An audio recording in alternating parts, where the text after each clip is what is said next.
So, Argentina's president just rugged his own country. If you told myself or anyone else a few years ago that Bitcoin would be trading at 100k, yet Ethereum would be down 50% from its all-time highs. And on top of that, we've got one of the most influential figures in crypto history tweeting his dog's name to wreck 90% of traders, or we got leading political figures scamming their own people. Honestly, I don't know how I would have reacted because there's just so much going on there. And this is all in the space of only a few days. Hi people, I hope you're all doing good. Another market update video here, giving my thoughts on certain charts and topics. I've kind of steered away from discussing and bringing low cap gems to the channel temporarily because the risk with them is of course extremely high. And in these unfavorable conditions, I don't want people to be losing money. Even seemingly strong fundamental coins may not survive these current conditions. So yeah, sticking to market analysis for now. I have a list of coins I'm researching, and when the markets reverse, I'll be looking to drop videos, so yeah, subscribe if you'd be interested. Starting off with Bitcoin, it has, again, I reiterate, continued to show exceptional strength in the markets. It's been pretty comfortable in this sideways action within this range, some fake outs to the upside and some fake downs to the downside, but overall, sitting pretty comfy. As for predictions, we could still see a candle or wick down to the 90-91k region, definitely feasible, and a complete crash down to 70k. Whilst technically it's still on the cards, it's a bit unlikely in my opinion for now, but who knows with the way the larger market manipulators have been playing this cycle. It's just something to keep in mind. I want to compare Bitcoin to global liquidity right now, as I've been keeping an eye on this indicator and something may be changing. So this indicator represents the balance sheets of all major banks, including the Fed, European Central Bank, Bank of China, Bank of Japan, and more. Essentially, as this increases, the money supply is increasing, therefore there's more liquidity in the world, and more money can, in theory, be pumped into crypto. Recently, it looks as though we are on a potential reversal for global liquidity. It's been decreasing for some months now. Of course, it's early days, but the last two times it went on a sustained reversal, Bitcoin pumped quite nicely, and it just makes sense too. I am, however, aware that we had an inverse relationship in November as decreasing liquidity resulted in an increase in Bitcoin. I'm not 100% sure why. It could be due to the elections and due to Trump, could be due to a lag, I don't know, but from a common sense perspective, increasing global liquidity is good for the markets. Timing wise too, going into the second half of Q1 into Q2, historically these have been good periods for Bitcoin and crypto, so yeah, one to keep an eye on. Looking at the dollar, it looks positive too. Well, negative on the chart, which is positive for us. We may have topped around the 110 mark and seemingly are in a downtrend, which is good. Still quite a way off seeing it around 100, but the downtrend is encouraging. Weaker dollar means less investors will look to purchase a dollar, and therefore the attention could turn to our risk assets like stocks and crypto. A weakening dollar also represents a potential shift in the world state, economically and politically, as in uncertain times people buy the dollar and see it as a sort of safe haven. If they aren't doing this anymore, it implies investor sentiment could be back on the rise. Long story short, we need this to continue to decrease. Something which could be contributing to this is Trump's recent phone call with Vladimir Putin, insinuating that the Russia-Ukraine war may be coming to an end very soon. Big news for the markets and investor sentiment. As we know, war and conflicts are abysmal for the markets, unless you're investing in weapons and munitions or something. But just take a look back in 2022, what happened when this one started, or when the Middle East was in high tensions between Palestine, Iran, and Israel. Quick break to ask, why are you not in my Discord? It's 100% free, no questions asked. By being inside, you significantly increase your chances of making mega money this cycle. Nothing more to say, link is down below, I'll see you inside. Trump has just come in and is making serious moves for America and the economy. I'm not even American, but this guy's getting me gassed up too. No nonsense, straight in, I'm going to fix this, and this. So conflicts aside, I've mentioned previously that Trump wants a weakening dollar. He's always wanted this in order to reduce the US trade deficit, which is very high, and encourage more exporting and less importing for Americans. Linked to all these tariffs he has going on too. But on top of this, he's still demanding interest rate cuts. The Fed are still only pricing in one interest rate cut this year, which is in the summer, but I don't know. Heavy pressure from Trump, encouraging labour market data too, and Trueflation, which is accurate to the day, is showing that we are closer to that 2% target and comfortably lower than 3%. These are all indicating that the Fed may be forced to make more cuts and sooner rather than later.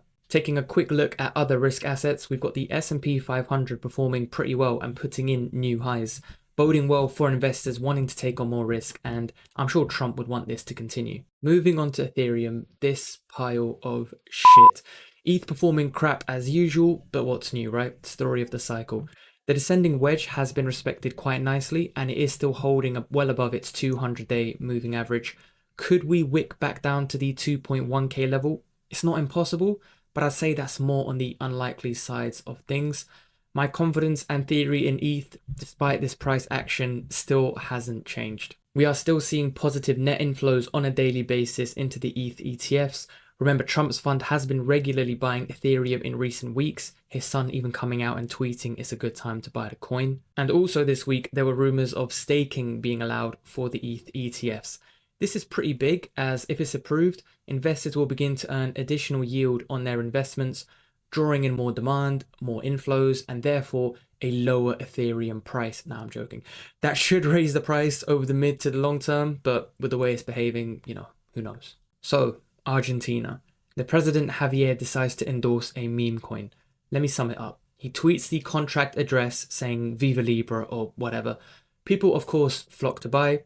It pulls like a 30-40x in an hour, reaches 4.5 billion in market cap, then immediately drops and drops and drops until it's basically a rug and investors cannot take their money out due to no liquidity.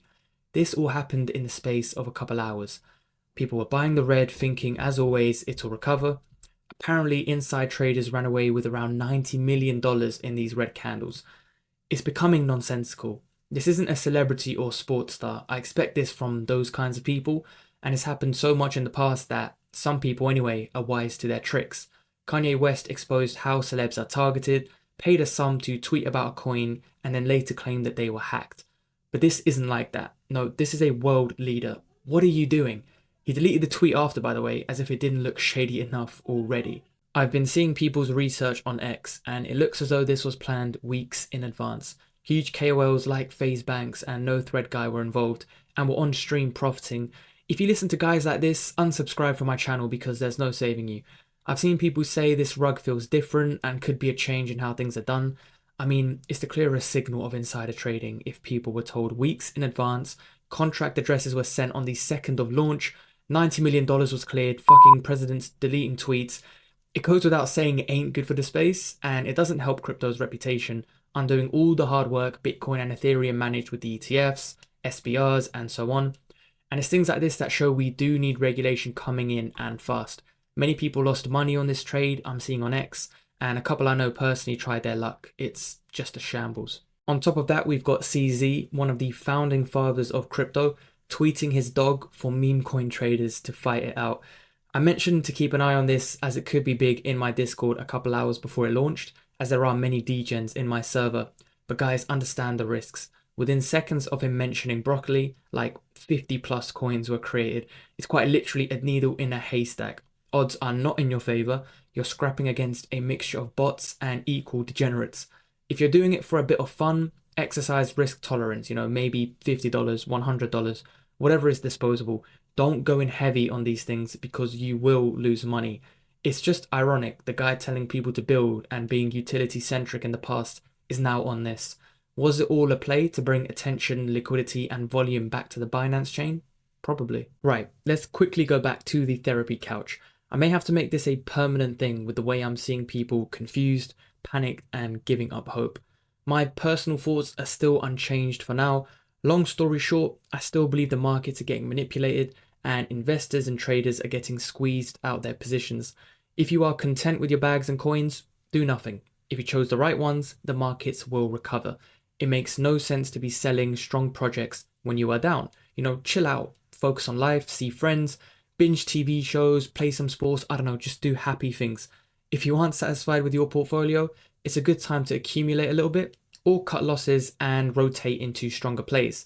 I'm a constant preacher of capital on the side for this reason, remember. However, do not use up all of your dry powder on the off chance we do fall lower. If you're interested in what I'm doing, the answer is not much. I'm researching coins and narratives, looking into what I think will provide us with the best returns. My portfolio hasn't changed too much either. just in the process of cutting losses and rotating around. I haven't deployed a lot of my dry powder simply because I'm treading with a little more caution right now. I have bought a bit more of my high conviction plays though, namely anyone. I was happy with my holdings, but when I saw 60 cents, I couldn't resist. I was also keeping an eye on Tau, and if it does go sub $300 again, I will be very tempted. But yeah, aside from that, not much. I'm just being observational. I know no one wants to hear this, but we could still go down. Trying to predict the market makers is near impossible. Although this is a less likely scenario, it's still worth mentioning because we do objective analysis on this channel. No perma bull shouts or fear mongering.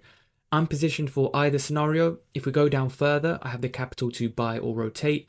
Or if we do begin to pump in the second half of Q1 going into Q2, my bags are packed and I'm primed to take some profits. Of course, you don't have to copy me or agree with me. I'm just sharing what I'm doing. Aside from that, I hope you guys enjoyed the video. If you did, please leave a like and subscribe. Feel free to join the free Discord and I'll catch you all in the next one. Take care.